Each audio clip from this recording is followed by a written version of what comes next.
Let's talk about 7 causes of cancer you probably have never heard before. And you probably also know that like viruses could cause cancer.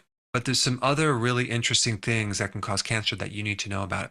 So I'm going to go through this list, and then I want to talk to you about the nature of cancer and some real interesting things about it that you need to know. So definitely watch this entire video.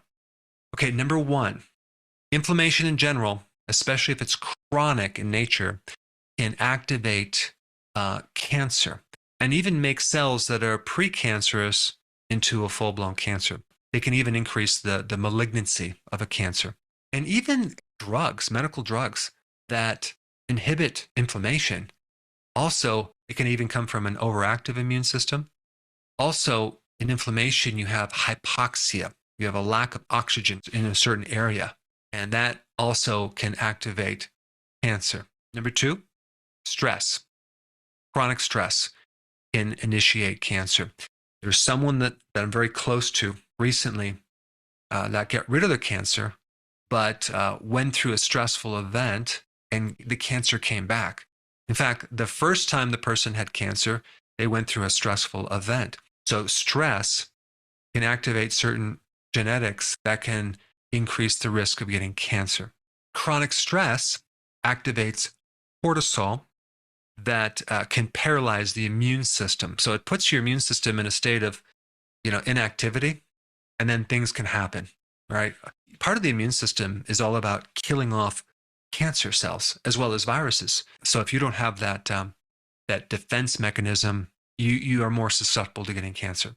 Number 3, loneliness can increase your risk of getting cancer, as well as social isolation. There's been links to cancer. Several studies have indicated this, especially for breast and colon cancer. It was a study done on 9,000 women in 2012. And then in 2019, there was a study done on 12,000 people over the age of 50 that showed this association between loneliness and cancer. In one report that I read, it was comparable to smoking and obesity as far as the risk factors, which is very, very interesting. So you can imagine if someone is isolated or they're very lonely, okay, it's going to bring their emotions way, way, way down.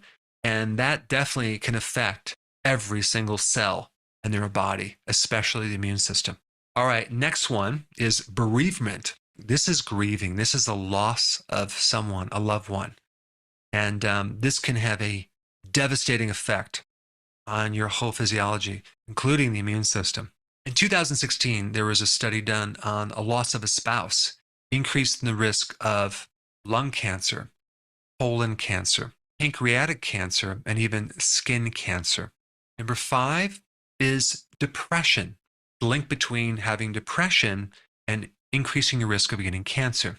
In 2009, it studied this connection and showed an increased risk of getting cancer to the lung, the colon, and the rectum. So depression also related to these other things, like a loss of a loved one. You're going to get depressed. And when you're depressed, there's probably a lot of stress going on too. That's causing the depression. And then let's talk about number 6. Lack of sleep increases your risk of getting cancer. Even going from 7 hours to 6 hours, that loss of 1 hour can increase the risk of getting certain types of cancer. Now, of course, a lack of sleep also can increase stress and cortisol. If you think about it, what is one function of cortisol? It's an anti-inflammatory. That's why they give it to people like prednisone, for example, for all types of inflammation. Well, here's my question. If you're going through all this stress, shouldn't stress, because it increases cortisol, get rid of your inflammation and make you pain-free and inflammation-free? Well, this also relates to another video I did on insulin and insulin resistance. When you have high levels of insulin for a period of time, you downgrade the receptors to the point where it doesn't work anymore. So the key word is chronic. Chronic activation of cortisol creates a cortisol deficiency. So when you have inflammation from stress, you're lacking cortisol in the receptors. And this is why they have to give you cortisone shots, or you have to take prednisone, which I don't recommend. But the point is this: chronic is kind of the key word. A little bit of stress is actually good for us. A little bit of inflammation is fine. part of the healing process. But when you have chronic inflammation, okay, chronic stress, chronic depression over a long period of time, that's when things become a problem. Now, number 7, EMF, electromagnetic fields. This thing on your next to your head, okay? Talking about your computer, power cables. I mean, EMF is classified as a possible carcinogen to humans. Now, you might be countering that by saying, well, wait a second, if that's so true, why don't they talk about this in the news? Why don't they recommend that we avoid it? Do you realize how much money is involved in this? This is probably the next tobacco situation. It took years before they acknowledged that tobacco is bad. I predict years from now, they're going to also talk about how EMF created a lot of problems. And my initial introduction to EMF was when I was doing seminars for all the governmental agencies, and I went into the National Science Institute and talked to one of the researchers there. And he was the one who brought up, do you know the link between EMF and brain tumors and brain cancer in children? I'm like, no. He says, yeah, look it up. Interesting. So anyways, I'm bringing that up to point out that you should start to use your phone at a distance with the speaker, or have some type of ear device that doesn't draw a current right into your brain, and start looking at this EMF situation, because it is a problem, especially for adults and teenagers that are just constantly on their cell phone 24/7.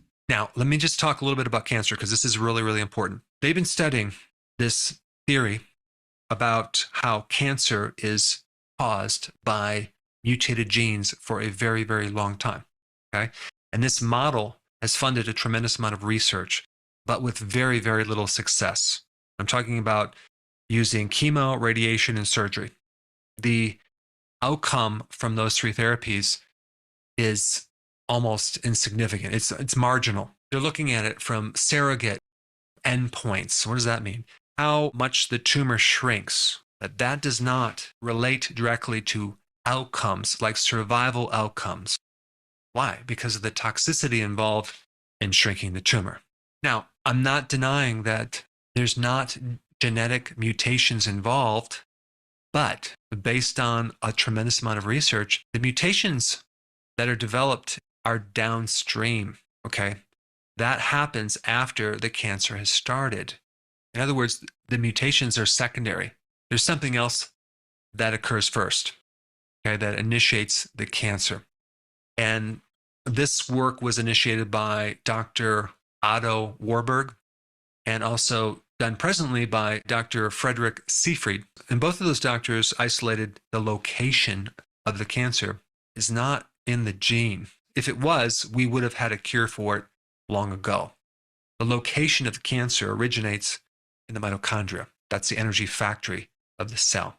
What's really, really interesting about this is an experiment that has been done over and over and over again. If you take healthy DNA from a healthy cell and you put it into a cancer cell, okay, and just inject it in there, that healthy cell will convert over and turn into cancer. If you take the DNA from a cancer cell and you inject it into a healthy cell where the environment is healthy, you will not get cancer. So this experiment basically tells us that it's the environment that dictates what happens, the environment of that gene. It's the lifestyle that you live. It's the things that you're bathed in all day long. The genes are secondary. They're not in the driver's seat. And this is why all these activators are such big factors. And these are all things that you can do something about, right? You can actively and aggressively counter your stress by exercising, by doing physical work, by walking into nature, by changing your environment, by taking vitamin B1, taking adaptogens like ashwagandha, being in social environments, helping others, donating, contributing. All those things actually help reduce stress. The other point about this is that the key word is chronic, right? Chronic inflammation, chronic stress, things like that. When we talk about chronic inflammation, that's usually activated by something you're doing in your diet, that you're consuming too many omega-6 fatty acids, or you're doing too many refined carbs and not enough omega-3 like cod liver oil.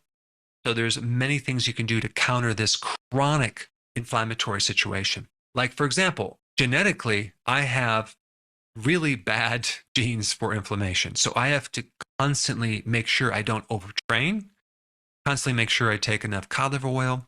I use the right foods. I don't eat refined foods or greasy foods from like hydrogenated oils and things like that. With trans fats, I have to avoid all those. So you have the power to change your diet, keep that in check, actively and aggressively do things on a regular basis to counter the stress that life gives you, including not watching the crazy news that's out there, as well as hanging out with toxic people, being on a diet that's not inflammatory, and also start to be aware of your environment, to start looking at these EMFs. There's a great little device that you can get to measure your EMFs. This is the one I use. It's called TriField, and this could measure EMFs. This one's simple to use. You just turn it on, and you can start bringing it close to different devices around your environment to see what is creating the most frequencies. And then you can change that very easily, like I did. I completely set up my computer very far away from me. I always use my cell phone from a distance, and I don't use those earbuds. Those are really bad. Now, if you haven't seen my video on EMF, okay, it's pretty interesting. You should check it out. I put it up right here.